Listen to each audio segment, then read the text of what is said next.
እግዚአብሔርን እያሰብን እወ ስራዩ ይሰሪ ለክሙ እወ ህድጉ ያህድግ ለክሙ። እናንተም ተው ይተውላችኋል፣ እናንተም ይቅር በሉ ይቅር። እኔ እግዚአብሔር ይህን ያህል ዓመት ከተሸከመኝ ወንድሜን እህቴን 3 ወር ብታገሰስ ብሸከምስ ብለን ማድረግ ያለብን።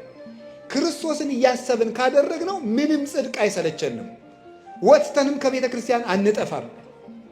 ክርስቶስን አስበን ከሆነ ቤተ ክርስቲያን የመጣን ሰብካ ጉባኤው ቢያስከፋን አንወጣም፣ አለቃው ቢያስከፋን አንወጣም፣ ሰባኪው ቢያስከፋን አንወጣም።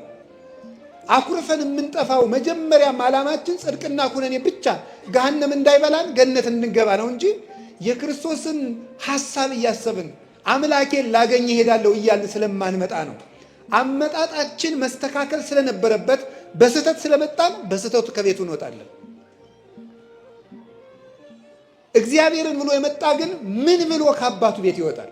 ምን ብሎ ማን ብሎ ማን በጎሬጥ ባየው ማን ፊት ቢነሳው ማን ግንባር ሊቆጥርበት ከቤቱ አይወጣም። የአባቱ ቤት ነው።